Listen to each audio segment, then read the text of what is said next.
من خلقه وحبيبه بلغ الرسالة وأدى الأمانة ونصح الأمة وكشف الله به الغمة وتركها على المحجة البيضاء ليلها كنهارها لا يزيغ عنها إلا هالك. أما بعد, proceed, brothers and sisters. Today my discussion, brief but poignant, is on what we all have on the mind, which is everything that's happening exclusively in Palestine and in Rafah, but also more generally to the Muslim Ummah as a whole. And of course, what we see happening there is symbolic of a general decay and malaise to the matter of the Ummah, and of course not to Islam, because Islam never falls and falters. It is indeed only the Muslims who fall and falter. My discussion today hopefully will not regurgitate what you've heard before and won't repeat anything and start creating new narratives that sound just like what you may have heard last week, or you could log on to Twitter and see, or you could just watch on CNN. Today what I'd like to do is advise you and inform you in a way that makes me walk away with the heaviest accountability, because I would be a hypocrite if I didn't follow what I told you today. So what am I discussing? Specifically, I'm discussing our presence in this country as youth, middle age, older people who are now, for the past 40 to 50 years that we've been here as a Muslim community, maybe 60 to 70, depending on how long you've been here, we've had an obligation and responsibility that we've never had to cash in to the rest of the Ummah. We've never had to stand up and be the men and women that we were supposed to be towards this Ummah. It never happened. We were able to survive as a generation and another generation and another generation. They just went about career pursuits, went about what they needed to do, and pursued academics and did what we were supposed to do according to the capitalistic ideals. And we did exactly what we were told to do to the T. We were the model minority, as some sociological scholars would call it. The reality of the matter is, though, we finally come up on a time as a community, as a microcosm of the larger Ummah, where we must be accountable. And in fact, we are even more accountable for what's happening, given that our tax dollars are funding everything that's happening in Israel today. According to most investigations, every single time that a bomb is dropped in Palestine, in Rafah, and on those tents that happen, there's an 8 out of 10 chance, 80% chance, that it's a US-made bomb. So that means there's an 8 out of 10% chance, or 80% chance, that we paid for the bomb that killed our Muslim brothers and sisters. This is a very difficult thing to contend with, of course. And so I'm not trying to just be doom and gloom here. I'm trying to mention something very specific. The very specific thing that I'm discussing is what we are dealing with as a ummah, which I described as malaise, as decay. The Prophet described very eloquently as wahn. So if you're familiar with the hadith where the Prophet mentions wahn, and wahn means weakness, he says, and I'll read the hadith directly, يوشك الأمم أن تداعى عليكم كما تداعى الأكلة إلى قصعتها. So indeed, the time will come, and we indeed do live in this time, when the peoples will congregate upon you and converge, and they will congregate upon you the same way that people converge to eating food. Everyone comes to the main dinner plate, and if you're from Desi origin, or if you're of Arabic origin, you know the type of meals that we share as a family, and when you share with relatives and so on, there's one big plate in the middle. This is the exact metaphor that the Prophet is drawing here to say, there is a big plate in the middle, and we're the plate. All the other nations, all the other civilizations, all the other peoples in the world, U.S., rest of the foreign entities that are involved with our affairs, etc., will aggregate and congregate upon us to eat us up, which is the most accurate way to translate this metaphor. And that's exactly what's happening today. We didn't notice it 5 years ago because it wasn't happening so explicitly, but it was happening. We didn't notice it 10 years ago, but it was happening when a lot of kids that I knew when we were in high school left Deen. And it didn't happen 15 years ago. It did happen, but we just didn't notice it when all of us started caring more about our job promotions rather than actually being Muslim at work. What I'm saying is, this is a matter of evolution that has got us to this point. Don't be surprised at what's happened. It's shocking, but this is a matter of incremental effects. Every single day, when you want to get better at something, you get better 1%, you get better 37 times after a year, right? That's the atomic habit. Similarly, everything gets worse 1% every single day. worse 37 times at the end of the year. My point is to say here, just to be very clear, when the Prophet described the weakness that we would face and the weakness that would behold us as a ummah, he said, Bal antum, they asked him, would that weakness come from us being of small number? Because obviously these were the Sahaba and they were used to being of small number. The Prophet said, no. He said, Bal antum yawma idin kathir, ولكنكم غثاء كغثاء السيل ولينزعن الله من صدور عدوكم المهابة منكم وليقذفن الله في قلوبكم الوهن. So he says, indeed what will happen is you'll be many, but you will be كغثاء السيل. So a sail is water that comes down a mountain, and غثاء is when you have water that comes down a mountain and there's dust and dirt and everything like that that accumulates on a mountain, those sediments, those useless sediments that don't really change what happens with the water and don't change the trajectory and so on and so forth, those sediments become the ummah. So the Prophet is saying the ummah will become sedimentary. We won't have any real effect on the world. We won't change anything. When we're mad about something, we get mad about it for a day or two and then, we go back to our lives. How many of our Muslim brothers and sisters do you know today who, frankly speaking, boycotted for 3 weeks and then went back to life? How many Muslim brothers and sisters do you know today where did it maybe pitched in a $5 to GoFundMe, back in November when they were really sad, or March when it was horrible, and it was Ramadan time, and they felt good about it? And then here we are today at the end of May and almost coming into June, and we're approaching almost close to a year of this, about 3/4 of a year of this war, this occupation and genocide. How many Muslims do you know where it's not really important anymore? We've just become sedimentary. We're just letting things happen as they are. We're just going back to our lives and our happy times and barbecues and hey, it was Memorial Day weekend and so on. Now again, this is not to say we have to live in constant depression, because that's also not a positive method to increase ourselves in power and strengthen the world. But it is also to notify and to clarify very specifically that we cannot have what? So the Prophet describes that what will happen is Allah will put in the hearts, and just understand that this is an intentional thing that Allah did. It is not just accidentally we ended up here. No, Allah will put in the hearts of your enemies a lack of fear of you. They don't get scared of you anymore. If they're the NYPD, they beat you up when you go protest at Columbia. If you're at Princeton, they remove the thing and they say, no more, we're done. If you're at different campuses in the world, and across America, but even the world now, arrested, anti-Semitism, etc., etc. If you're at Harvard, you get denied to graduate.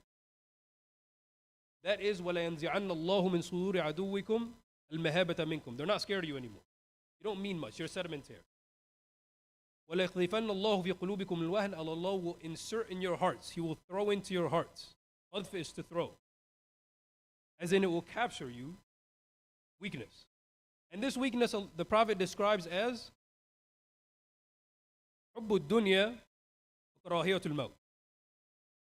Loving this dunya, loving this world, loving the travels, the promotion, the thing that you could have gotten that, maybe if you spoke up and you said what you wanted to say at work about, Israel, you didn't, potentially get. Doing the things that actually would change the course of your family's trajectory, instead of being fully fixated on material wealth and capitalism, to actually be focused on spiritual gains and improving the affairs of the ummah. All of those trade-offs that we make for the sake of the love of this dunya are direct cause and effect to the weakness that the regular ummah as a whole feels. So when you're sitting there with yourself and you think, what kind of effort can I make to actually make the affairs of what's happening in Palestine change? None of us are diplomats. I mean, maybe some people here are, that can change the fate of Palestine, potentially. But most of us are not. Realistically speaking, the impact that we will have will remain, for the most part, constrained to the circles that we are involved in closely and that we carry ourselves out in every single day, which is our family, etc., etc. But know that that is actually extremely consequential, because the weakness the ummah felt to allow for something like this to happen after 1,000 years ago, actually more than 1,000 years ago, when a woman cried out and called for the Khalifa and said, I'm being touched by or I'm being abused by this foreign emperor. And she said, "Wa mu'tasimah." So she called on the Khalifa, was mu'tasim. And one woman caused armies to come from across the Muslim Khilafah. Now we're at a point when you have 2 million people stuck in a little corner that's no bigger than the size of New Jersey, and they don't have access to water. Their calories are counted. They're being burned. Babies are being beheaded, just like they said that Hamas did, and turns out Israel's doing it. We individually, myself, Bara, individually, our discipline, our lack of discipline, subsequently, as a whole, creates that happening. And I'm not saying this to be like, let's just focus on ourselves, because that's not at all what I'd like to do. We, of course, have to have projects, and we have to think about what has to happen for the grander scheme of the ummah, outside of just what I'm doing on the day-to-day and so on. But I'm saying your day-to-day is very consequential. The way we raise ourselves, discipline ourselves, the way we teach our children, the way we move people around us towards being better Muslims, towards being more active Muslims, towards having more of a prioritization of what really will save us on the Day of Judgment, which is prioritizing the akhirah and avoiding living in this world like we have 100,000 years to be here. That is the biggest force multiplier, the biggest thing that you can do to change life for yourself today. No matter what money you have in a bank account, no matter what kind of position you are socioeconomically, no matter what excuses you might give yourself that I can't do much for Palestine, everyone can take care of that.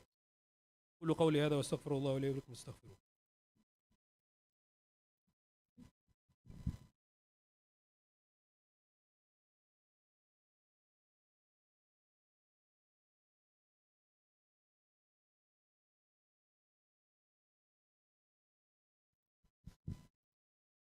الحمد لله وكفى وسلام وصلاة على عباده المجتبى وعلى الصحب المصطفى أما بعد.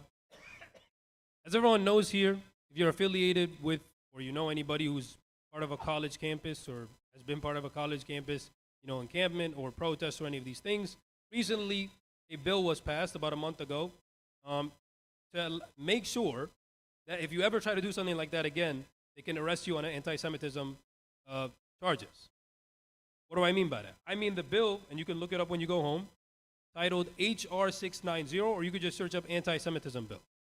So what they did is, they decided, we're going to expand and we're going to indemnify a specific definition of anti-Semitism, which is obviously a crime to be charged with anti-Semitism, to include if you protest and you criticize against the Israeli government. Now, naturally, you'll say, well, this doesn't make sense. What if an Israeli person criticizes the Israeli government? But that doesn't have to make sense. It's just a tool, of course, to be used so that they can suppress certain freedoms to be able to speak out and so on and so forth. And that's not the point of this conversation here. I'm not just trying to get into some political debate. I'm saying this specifically to mention we live at a time when the premium to be able to do what you're doing today will look so invaluable in 5 years. We have a chance today to do certain things that in 5 years we will not have a chance to do. We can say things today that in 5 years we will not have a chance to say. We can make certain petitions. We can go out and organize certain things. We can develop certain initiatives that in 5 years you'll sit back and tell yourself, I wish I had done that. Or maybe you won't. But then you'll be sitting on the Day of Judgment and say, I wish I had done that. The point that I'm trying to say here is, first khutbah, what I was discussing is the personal impact that our own lack of discipline, our own lack of connection to this deen is having on the grand scheme of the ummah. Now, what I'm saying on a social perspective is, recognize that the people that are in this masjid today, every single person that's here, and all of us as a mass of people, we can do things much more than we realize. If you follow any of the popular speakers, whether it's Sami Hamdi or a lot of the researchers into this that have much more knowledge than myself, they'll tell you the voice that we have does carry impact. When they voted uncommitted in Michigan, things changed a little bit. Now that we're up on election time in a couple months or a few months from now, in 4 months from now or 5 months, things will be different. There will be a lot more attention paid to our voices. Your voice does matter. You have impact. You can do something. Now, whether that is to be involved on a political level, so to start getting involved from a grassroots perspective around you, that might be what you want to do. Maybe what you want to do is have an impact from a da'wah perspective. You'd like to start pulling people into Islam. because now people learn more about Islam, and there's a lot more people that are trying to get into the fold of this thing that's on the news, just like it was in 9/11. Maybe that's what you do. Maybe you're actually really interested in software engineering, and that's the only thing that really captures your attention and keeps you passionate. You're a young guy and you have time over the summer, and you make a page for boycotting, boycott products that need to be boycotted because they support the genocide. The point that I'm making here is, and obviously what I just said wasn't exhaustive. The point that I'm making here is, every single individual has, number one, like we said in the first khutbah, a personal responsibility, if not to yourself and to your own, salvation, but to the things that you see on the internet and on TV, to never let that happen again. To never let us feel weak as an ummah again. For us to live to see a day when we actually can pray in Al-Aqsa, every single one of us, and not just every single one of us except Palestinians. The point that I'm making here is, number one, your personal responsibility, and number two, utilize your skill set, your powers, your passions, what you have as an individual, your strength today, before you come back in a few years and you don't have the ability to do it. Lastly, I'm going to say this, and I'll end on this note. A lot of the things that we see today in society, in terms of the decay of Western society and Western civilization as a whole, are things that we are following footstep for footstep. Like loving money, like worshiping status, like being super absorbed in careers. There's a statement that I read one time that a person who was a revert said, the lollipop that you're all dying to have is a lollipop that we spit out and threw on the ground. So every single thing, and I'm saying this especially to youth and especially to people in their careers, but everyone should heed what I'm saying, and myself first. Every single thing that we're pursuing, we're dying to have. We'd love to have on LinkedIn or on a resume, or, I want my son to be XYZ or whatever it is, are things that they've already had 10 times over and it hasn't done anything. If you think American society today is an example of a successful civilization, I'd like you to revisit history and look at some Islamic history to understand what a truly successful civilization is. They may seem successful from a financial perspective, but so were Ad and Thamud. They may seem successful from an expansionist perspective in terms of how much they've conquered, but so were the Mongols. True success lies in individuals achieving what's called self-transcendence. Abraham Maslow called it self-transcendence. What we Muslims call khalas, which means salvation.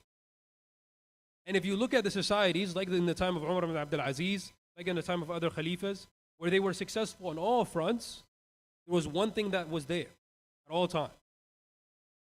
The average Muslim at that time would weigh 101 of us. The average Muslim at that time was one of those people in the army that went out for that woman because even though it's not his relative and he doesn't know her, it's a Muslim woman that needs help. So if you ever think that you're not a sheikh, you're not a scholar, you're not a politician, you're not a big shot, like myself, I'm none of those.